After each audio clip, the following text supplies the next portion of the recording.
Let me introduce you to the star of our show today, beautiful Argentinian shrimp. We're going to turn them into a garlic shrimp and serve it over a creamy, delicious fettuccine. Let's get started.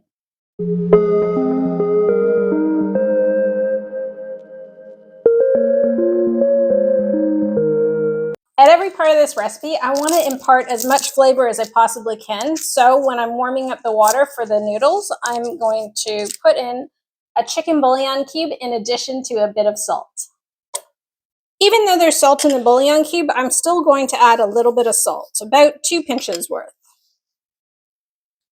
A key to making sure they get a good sear is to get them well dried off. So I put a paper towel underneath, especially if they're frozen and they're thawing out. Get a paper towel underneath and really dry them out. They'll go from a glistening color to a bit of a dull color when they've really dried out. The water's boiling for the pasta. We're going to season the shrimp with a little bit of salt to start.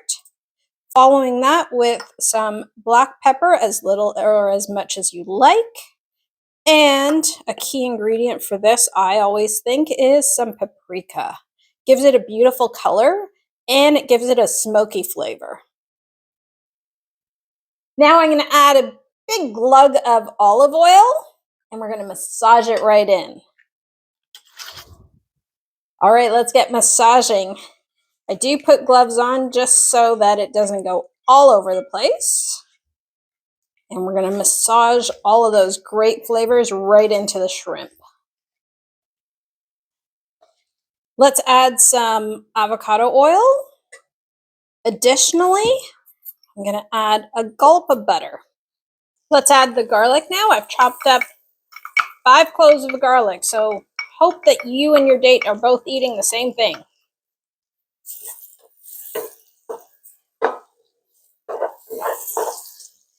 A good way to know when it's time to add the shrimp is when you can smell that garlic. You certainly don't want the garlic to burn, so it's time to now add the shrimp. And space it out so they're lying as flat as possible. Do not walk away from this step. It only takes a few minutes and you want to keep your eye on it because you absolutely do not want these to burn. Time to flip, and that's what they should look like. Just a mild crust on one side. We're going to flip them over and get the same effect on the other side.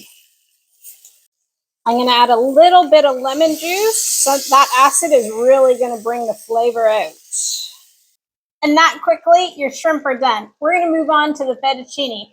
But better than that, we're going to use the same pan. Why use another pan? We're going to use the same pan. Just put this in the bowl and it'll be ready. Water's ready, time to drop the pasta. Let's start to build our sauce. The creamy sauce starts off with a little bit of avocado oil. And I'm gonna add to that the onions. We're gonna saute the onions and some garlic. Let that saute for a good 5 minutes or so until the onions are translucent. When it looks like this, it's time to add a little bit of butter and mix that butter around with the onions and the garlic.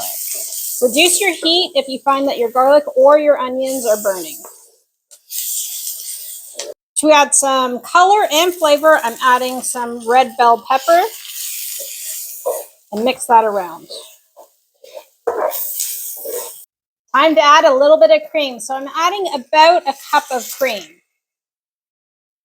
And I'm going to reduce the heat and just simmer it away for a good 5 minutes or so. I grated some fresh Parmesan and it's time to add that beautiful Parmesan. Notice how I didn't add salt before, simply because I'm adding Parmesan and I can adjust it a little bit later if it's not salty enough, but the Parmesan brings a lot of salt to the table. I'm adding a little bit of chicken bouillon to even enhance the flavor that much more. About half a teaspoon. If you're looking for a spicy version of this, now's the time to add some chili flakes or some Calabrian chili sauce. When you're making a sauce, it's always good to stop and taste. And it might taste a little bit saltier on its own. Remember, the pasta's going into this. So if it's a little bit saltier, don't worry about it just yet. That tastes delicious. So 11 minutes later, the pasta is ready. It's al dente, but remember, it's going to absorb some of the liquid in the sauce, so we don't want it too overdone. Start putting it right into your sauce. Get that sauce to coat the noodles all the way around. If it looks a bit loose, don't worry about that. It's going to thicken up. This is great all on its own, but a little bit of parsley never hurt anyone. For even more flavor, I'm adding a few capers. A smidge of paprika goes right on top. Pull from the bottom upwards so that the sauce really coats each and every one of those noodles. You should start to have family members descending into the kitchen right about now. Our dish is finished. The shrimp look delicious. It's time to top it off with a smidge of Parmesan. And this came together so quickly. It is so delicious. I hope you try this at least once. It's time to eat, and you won't believe how many people are behind the camera waiting to taste this just because of how good it smells. If you haven't already hit that subscription button, please hit it, and the notification button. I look forward to seeing you soon. This came together so quickly, and it's going to disappear almost as quickly. Take care. Have a great day.